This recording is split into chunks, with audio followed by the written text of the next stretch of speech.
नमस्कार, आपके साथ में मैं हूं राहुल कुमावत। वित्त मंत्री निर्मला सीतारमण ने बजट के अंदर हर वर्ग को कुछ न कुछ तोहफा देने का यहां पर प्रयास किया है, लेकिन सीनियर सिटीजन को क्या कुछ एक गिफ्ट के तौर पर वित्त मंत्री ने दिया है। हमारे साथ में जुड़े हुए हैं सर्टिफाइड फाइनेंशियल प्लानर विनोद फोगला। तो विनोद जी, बताइए कि सीनियर सिटीजन को किस तरह से फायदा होगा।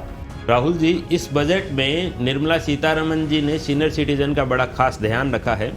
आज तक क्या होता था कि 50,000 रुपये तक की जो है उनको ब्याज पे छूट मिलती थी, अगर पोस्ट ऑफिस से या बैंक एफडी से।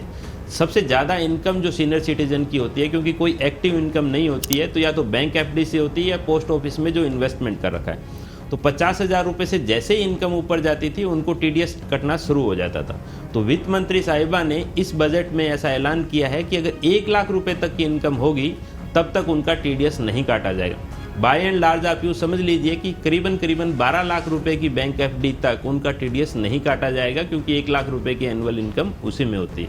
ये बड़ा ही सराहनीय और स्वागत योग्य कदम है, क्योंकि कोई भी सीनियर सिटीजन की एक्टिव इनकम नहीं होती और हेल्थ केयर एक्सपेंसेस होते हैं और टीडीएस कटने की वजह से उनकी लिक्विडिटी का इशू रहता है। तो ये बहुत ज़बरदस्त और बोल्ड स्टेटमेंट गवर्नमेंट ने किया है। तो मतलब सीनियर सिटीजन को अब 1 लाख रुपए का सीधा सीधा फायदा होने वाला है।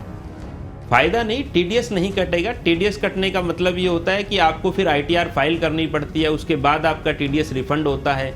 वो भी रिफंड होने में भी टाइम लगता है, और आपने 31 मार्च तक आपका टीडीएस जो फाइनेंशियल ईयर क्लोज हुआ उसकी आईटीआर आप फाइल करते हैं जुलाई में, उसके बाद अगस्त सितंबर में वो टीडीएस आता है। तो वो सारा कम्बरसम प्रोसेस हट जाएगा, क्योंकि 1 लाख रुपए तक आपका टीडीएस ही नहीं कटने वाला